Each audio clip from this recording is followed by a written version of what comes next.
Okay, so now we're going to examine the Ragozin position, or the Ragozin system for black against the move d4. Now, after d4, you're going to get the Ragozin after many different move orders, but the move order I will use here is just simply d4, d5, coming out of the queen's gambit, c4, e6, knight f3, and knight f6, bishop g5, and bishop b4. Now, when black puts the bishop on b4, we have the Ragozin defense.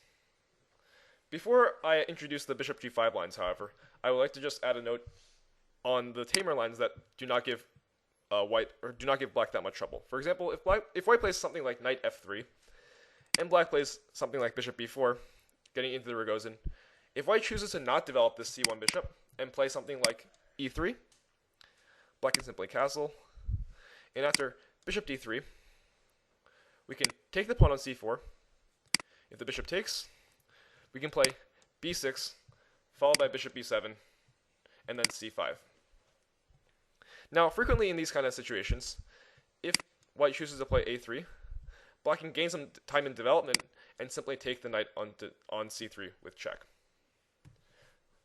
Black can also choose to put his bishop back, but this variation is sometimes slower, and in fact right now, it might allow white to get some play in the center with e4.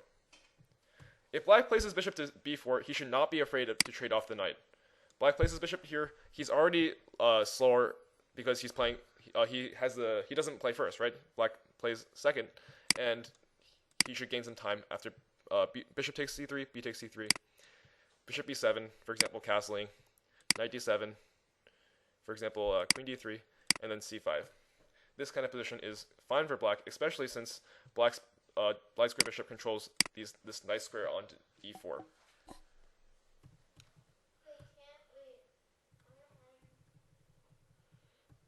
Now, if white tries to play bishop g5, this is a more challenging line. He challenges black by pinning this knight simultaneously with this knight. So really, white loses control, the knight's control on e4 and d5, but black also loses his knight's control on the same two squares. White plays knight to f3, and here black plays a very logical knight to d7. Now, a lot of times the knight might go to c6, but right now, knight to d7 is the most logical move. Why do we play to d7? Because we need a knight to support this knight on f6 when this bishop is attacking it. White may play something like e3 now to develop his other bishop, and black will need to strike at the center immediately with the move c5. Now, this is a small trap that black sets for white. If white chooses to develop normally, for example, bishop to d3, black has a little trick that he can use here. Black can play queen to a5, and after white defends the knight onto c3 with queen to c2, black can use the idea that the queen will eventually be able to attack the bishop on g5.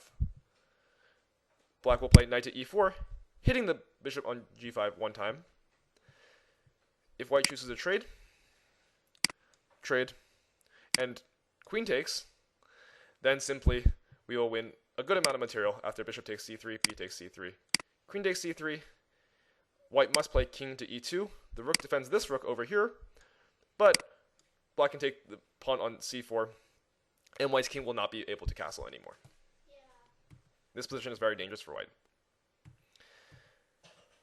If instead of taking on e4 here, if white plays knight to d2, then simply c takes d4. We have a discovery on this knight, or on this bishop over here, forcing white to play knight c takes e4.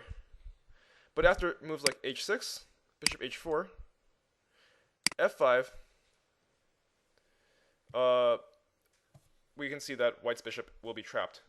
Forcing after castle, for example, you will win a piece. Going back, if white chooses to not defend the knight on c3 and castles, then simply takes, d takes c4, b takes c4, and queen takes c3 would be a mistake because white gets his pieces out with rook c1. But instead, black can try knight to e4. We put pressure on this bishop again. When the bishop moves, then black can get an active position with b5, bishop d3, and now we can take the c3 pawn with the knight. We win 1 pawn on c3. After queen to d2, bishop to b7, rook to c1. Black can trade off the bishop with the knight, getting either double pawns, or after rook takes c3, which is more likely. The rook is pinned to the queen, and simply you can get your bishop out of danger. Black will be up 1 pawn. Therefore, after c5, white cannot proceed with normal development like bishop d3, and instead he must play the move c takes d5, fixing a pawn on d5 before he plays his bishop d3 move himself. Now after bishop d3, we still continue with the same idea. We don't like how this knight is pinned on f6. Therefore, we will play queen to a5. Queen to a5, we are putting pressure on his knight, and this time, white once again has 2 choices. White can either protect the knight with queen to c2, or he can castle. Now, once again, if castling, we don't need to take the knight, immediately at least. We don't need to go win the pawn. We can play c4, bishop f5. Now we trade, right? But we still don't take the c3 pawn. Taking the c3 pawn is not good because after taking the c3 pawn, your queen will get attacked. In fact, even after queen a4, this position seems quite suspicious because this queen looks very trapped. Now, we might play knight to e4, putting more pressure on this pawn. White cannot take this knight, of course, because after this pawn takes, we attack the knight, and that we will remove the guard of the bishop. So white will play queen to c2, and once again, black refuses to take the c3 pawn. Black will play knight d to f6. First of all, we remove white's pair of bishops. So after bishop takes c8, rook takes c8. White wasted essentially 2 tempos in developing his bishop. And after knight to c6, bishop takes f6, knight takes f6. This position is great for black. Black has the e4 square. This pawn is weak, and he trades off the white pair of bishops without any structural damage. His pawns are still intact over here. His pawn chain's fine. This is a position that will be perfectly playable for black. We go back to the main line here. Therefore, white will probably try to play queen to c2 and defend the knight. If white defends the knight, black can still play c4, forcing white to put his bishop on this awkward bishop to f5 diagonal. This c8 to h3 diagonal here is not ideal for white's bishop because white does not really want to trade his light square bishop off for black's light square bishop. White's light square bishop, as you can see, is pretty good. It can attack black's pawns, and it enjoys many open squares on white's camp. But black's bishop is hemmed in with these 2 pawns and would enjoy a trade with white's bishop. And that usually happens. For example, after black castles, white follows and castles. Now, it's important to play rook e8 so white doesn't have any c4 or e4 ideas. White might support e4 one more time, but now after g6, either white trades off the bishop and goes for the move e4, whereas then knight b6, white moves the bishop away to play e4, so the queen can't attack it afterwards. And this time, black will not trade the bishop. Black does not trade the bishop for a very, very good reason here. The idea is that, for example, after rook to e1 and bishop to g7, this bishop on g7, first of all, controls these dark squares around black's king, and second of all, it stops e4 by putting pressure on the d4 pawn. It defends the king because it controls these squares around the king. So play might continue, for example, king h1 and bishop e6. In fact, black doesn't even need to worry about controlling e4 anymore because the d4 pawn is actually being attacked. So maybe bishop d6, rook to c8, knight to b1, knight to d7, and black will enjoy a nice queenside attack with b5 and b4. White's play in the center is really stable right now, and he will need a couple moves to sort things out there. The alternative to taking the knight on d7 is to play bishop h3. If bishop h3, then this time we will take. After takes,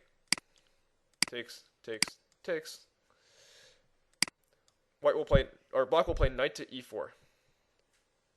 And after knight takes e4, which is more or less forced because it was attacking the knight and the pawn on c3, d3 he takes e4. Now, players might be like, wow, this pawn here looks really dangerous, right? The pawn on d4 is a protected passed pawn, and it's close to the endgame, so this pawn should be really, really good. But the problem here is that after, for example, rook to b1, getting this open file, black has this nice trick. Knight to b6. Knight to b6 is a great move, because first of all, it trades off white's pair of bishops. Second of all, it's aiming to blockade the pawn with knight to d5. When this passed pawn is blockaded with knight to d5, we see how c3 becomes a weakness, and this d4 pawn is actually stopping white's progress from using the d file to his advantage. Now, really here, white doesn't really have a choice but to take on c8. Black will recapture. And, okay, sure, white may try to stop black from playing knight to d5. But after rook to e6, eventually this d5 pawn still can't push. And after rook to b1 and rook to d6, this position is perfectly playable for black. Black will eventually be able to play knight to d5 once this pawn's problem is solved. And really here, white will find trouble, or white will have trouble making progress. For example, next, if bishop f4, black can even try rook to d5 on his own. This c3 pawn will become a weakness for the c3 pawn will become a weakness for white, and right now there are not that many weaknesses for white to attack in black's camp. Going back to the main line for Ragozin, what we saw here was after many different variations, many different transpositions, after bishop g5 and bishop b4, after black plays bishop b4, we have the Ragozin variation in the Queen's Gambit decline, of course. And okay, if black doesn't play bishop g5, play something like e3 or some other variation like knight f3 there, then it's not very challenging for black to play. Black can simply develop very easily. He will get a nice diagonal for his bishop on b7, later on like b6, bishop b7, and be able to attack the center with c5. After bishop g5, however, bishop e4, knight f3, knight d7, we also have that trick with c5. Remember the queen a5 idea, attacking the bishop on g5. However, if white plays correctly, black will still be able to equalize after queen a5, queen c2, and eventually trading down into an endgame where he will be able to have the d5 square, and white will have no great positional advantage in this position.